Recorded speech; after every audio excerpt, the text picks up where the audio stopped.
Hello, welcome to Financial Insider Weekly. I'm your host, Michael Gray, CPA. My guest today is Michael Malter. Michael is a bankruptcy attorney partner in Binder and Malter, LLP, a boutique bankruptcy firm, 25 years. Graduated with a JD degree from the University of Santa Clara School of Law in 1980. He's a certified specialist in bankruptcy law through the State Bar of California Board of Legal Specialization since 1995. He lives in Saratoga with his two daughters, and his outside interests include labradoodles and hiking. And Michael has been an adjunct faculty member at Santa Clara University School of Law since 1985.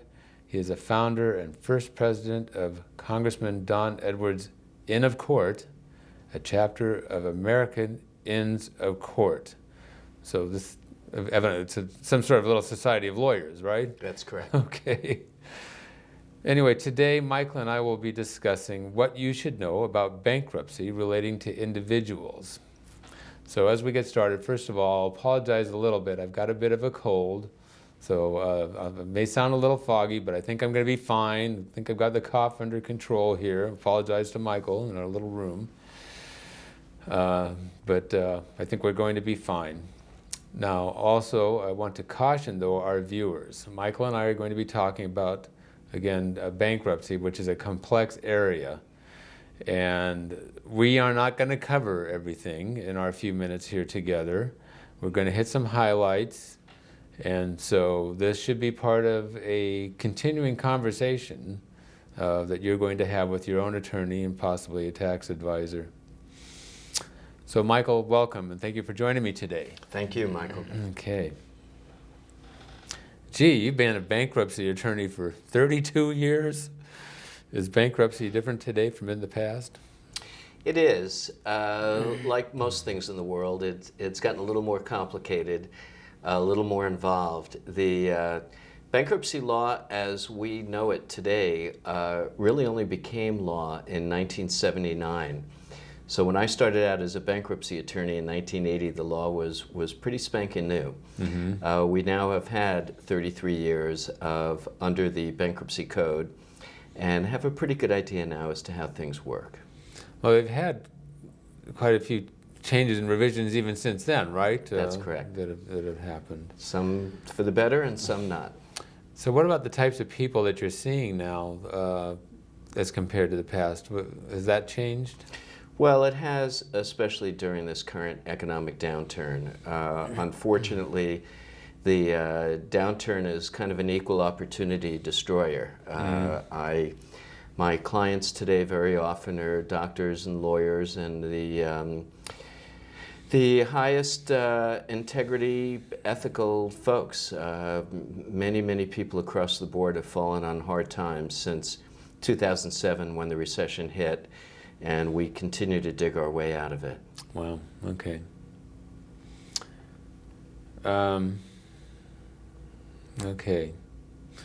Well, what do you think has been part of the reason why you're seeing this different class of people, aside from just the general economic downturn? Have there been some contributing factors? Or? There have. I'd say that the greatest common denominator has been real estate, and that many folks who had very good intentions and did their homework invested in real estate only to find their once very fine investments turned totally upside down. And that has just been across the board with my clientele. Wow. Real estate remains very hard hit. I saw a couple just yesterday who had invested in 10 investment properties. None of the purchases were with funny mortgages, none 100% mortgages. They had put 20% down, they had investigated the properties. Unfortunately, every single one of the investments are now upside down. And whereas once upon a time these folks would have been set for life, they're now in a very desperate situation. Wow. Now, were those properties California properties, or Yes. Yes, all California. All California. They had for some reason, identified Fresno as a place to invest. And Central Valley's been really hard hit, yes. Yeah. Okay. So what are some warning signs that you should be consulting with a bankruptcy attorney? Well, I think just generally, if at the end of the month you find that your expenses are outrunning your income, that something's out of whack there without any extravagant expenses. If you take that trip to Paris, yes, you may have a tough month, but if you're finding that the cash flow is very tight despite not engaging in extravagant spending, and to the extent that either, again, with real estate, you're continuing to struggle to make payments on real estate in which the value of the real estate is far less than the debt against the real estate, or for various reasons there's been an accumulation of unsecured debt, such as credit card debt, which the individual can't seem to dig out from under, or if there's been some extraordinary event like a medical catastrophe. If the individual finds that despite all best efforts, there just are not enough dollars to go around, it might be time to consult with an insolvency professional. Okay, thank you. Okay. Why does it make sense to see a bankruptcy attorney early? Most people are going to try to wait till the last minute. Oh, I'm going to try to, well, so why should they see somebody sooner rather than later? Well, it's again understandable, Michael, that no one approaches meeting with a bankruptcy attorney with a happy heart, and that's totally understood. But with seeing the attorney sooner than later, there may be some important planning which can be implemented. And it's always far preferable if we can have some time to thoughtfully analyze the situation to make the best recommendation for the client, rather than scrambling hysterically to file a case at the last minute. Okay.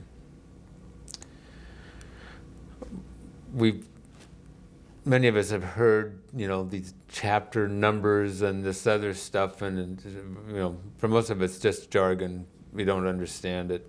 Maybe you can explain to us a little bit what are these different bankruptcy chapters that apply to individuals, and some of the advantages, disadvantages, and especially what chapter is most commonly used. Okay. Well, first of all, let's demystify this. The bankruptcy law, the bankruptcy code, is a book. And when you hear of chapter this, chapter that, they're literally just chapters in this book. And the book starts out with the premise that the individual needs some relief. How you spell relief depends upon whether you're looking at Chapter 7, Chapter 11, or Chapter 13 of the Bankruptcy Code. Chapter 7 is the type of bankruptcy most people think of when they think of bankruptcy. Chapter 7 is designed to give the individual a fresh start, to try to wipe as much debt clean from the slate as possible, in order to allow the individual to take a deep breath and get a fresh start, to begin again. It's a very American notion that we believe that people should have the ability, if they fall down, to pick themselves back up. In Chapter 7, there are three things that I look at. Number one, I look to what type of debt the individual is dealing with. Is it mortgage debt, mortgage on a house or on an investment property? Is it credit card debt, which is called unsecured debt? Personal loans, again unsecured debt? Is it tax debt? And in understanding what type of debt we're dealing with, I can initially analyze for my client whether they will get relief through Chapter 7. Not all debts are capable of being wiped out in Chapter 7. For example, most tax debt cannot be wiped out in Chapter 7. Now that makes sense when you consider that the federal government wrote the bankruptcy code. Right. The federal government may not have a lot of sympathy for Visa and MasterCard, but when it comes to its own income, that's a different story. There are some circumstances where tax debt can be wiped out in Chapter 7, but generally, typically, it is not. So I look to see what type of debt it is. If it is, for example, predominantly credit card debt, medical bills, personal loans, lines of credit, that is the type of debt which can be wiped out in Chapter 7. The second thing I look at is I look to find out what my client's assets are. And we want to know what the value of the asset is, what the debt is against the asset, to determine whether or not the assets can all be protected in Chapter 7.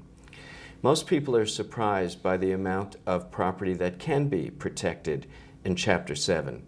And any notion that one has to give up all of their worldly possessions to file Chapter 7 is mistaken. That's a misconception. Mm-hmm. So we look to evaluate the assets. The last thing that I look to is the basic question of, is the individual qualified to file Chapter 7? And that can sometimes be a sticky question. That was a question that didn't exist when I was a baby bankruptcy attorney in 1980. It's a function of changes to the bankruptcy code which occurred in 2005. Mm-hmm. In 2005, Congress set about to modify the bankruptcy laws and, in my opinion, made a bit of a mess of it. But these changes involved determining who can and who can't file Chapter 7. And that's involves some testing called means testing. Mm-hmm. So if a majority of debt can be wiped out, if the assets can be protected, and if the individual qualifies, they may be a candidate for Chapter 7. The second type of bankruptcy is called Chapter 13. Chapter 13 is a form of a payment plan. It's typically a 5-year payment plan, and we take the individual's debts and essentially put them in one pile. It's a form of consolidation, and determine what amount of monthly payment will be made on that debt over a 5-year period. I look to Chapter 13 as a fallback to Chapter 7 if either the debt is a type of debt that can't be wiped out in Chapter 7, like tax debt, for example, or the individual has more asset than I can protect in Chapter 7, or the individual doesn't qualify for Chapter 7. So these are all instances in which I may look to Chapter 13 as a fallback. The third chapter of the Bankruptcy Code is Chapter 11. Chapter 11 is most typically thought of as corporate reorganization. It's what Lehman Brothers is in, what PG&E was in, what Macy's has been in and out of. And although it's usually thought of as a corporate tool, it is available to individuals. And we will look to Chapter 13 if Chapter 7 doesn't make sense and the individual doesn't qualify for Chapter 13. If the individual's unsecured debt, like credit card debt, is greater than $360,000, they don't qualify for Chapter 13. If their secured debt, like mortgage debt, is greater than approximately $1.1 million, they don't qualify for Chapter 13. And in those instances, we may look to Chapter 11 for relief. Unfortunately, because Chapter 11 is a very complicated proceeding, it's also very expensive. And if I'm with an individual who could either qualify for Chapter 13 or Chapter 11, I'm always going to want to try to make Chapter 13 work because it's far less expensive. Okay.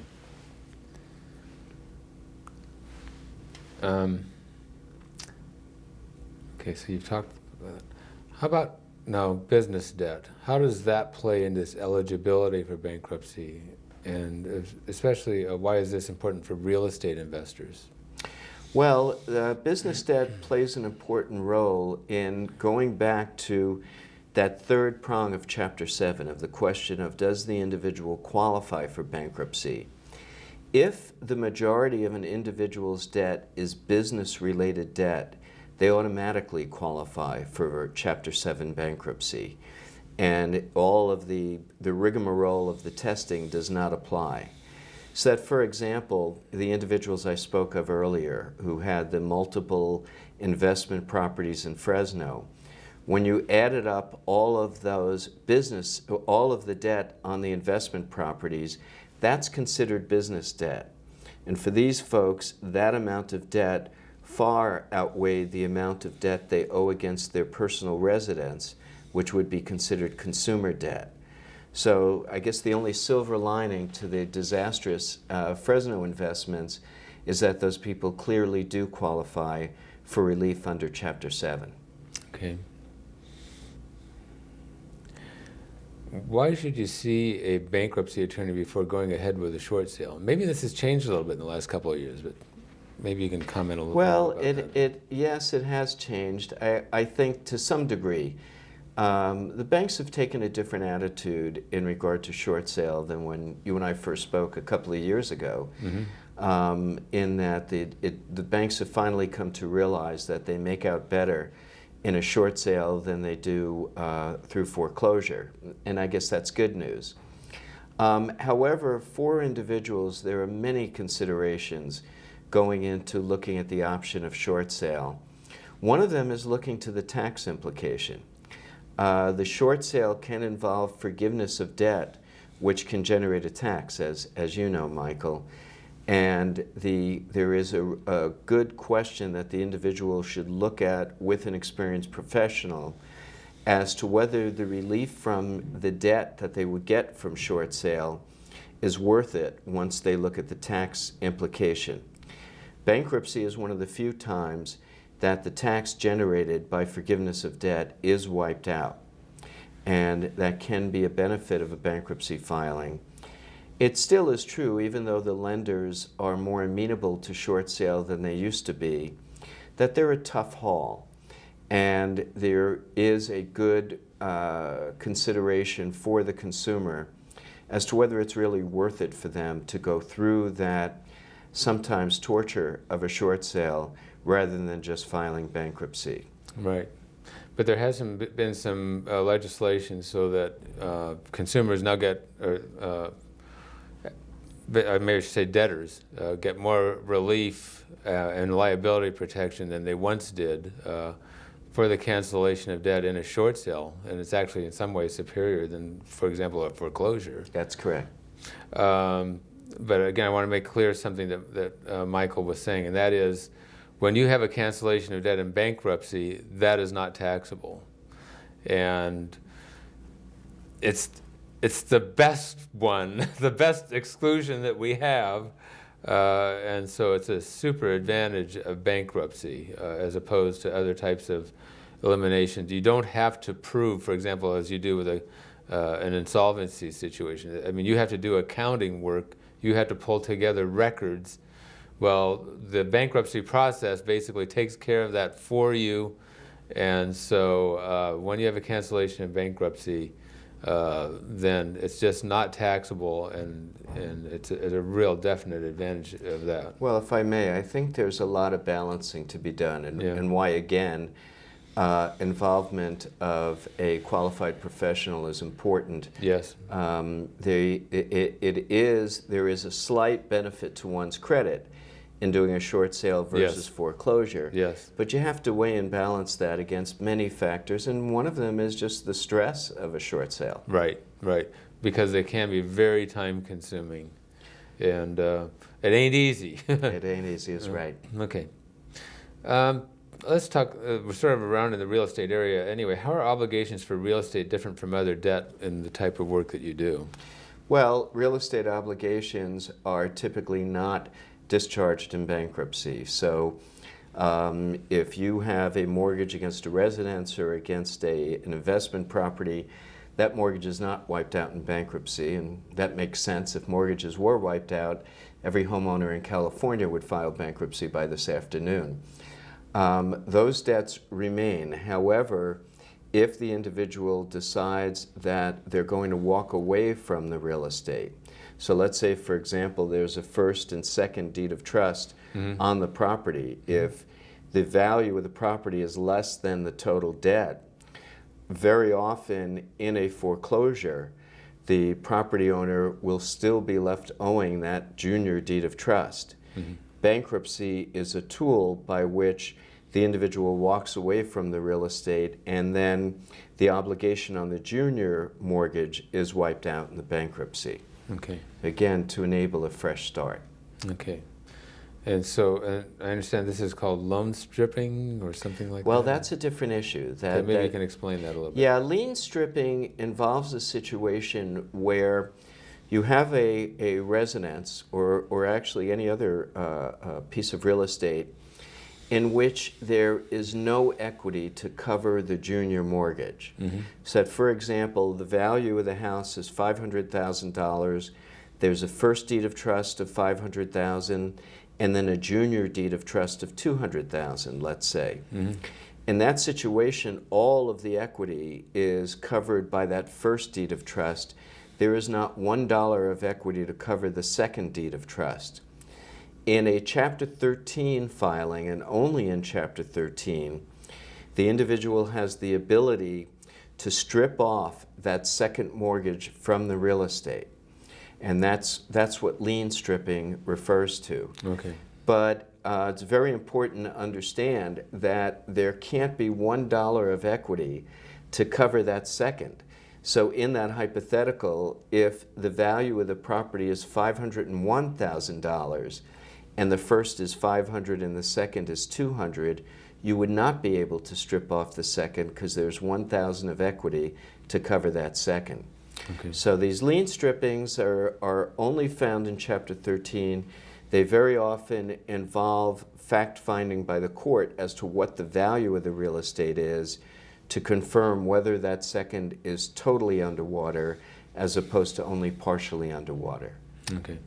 So it's an important one to know, but it's got a limited applicability because you may have some equity that's available related to that mortgage.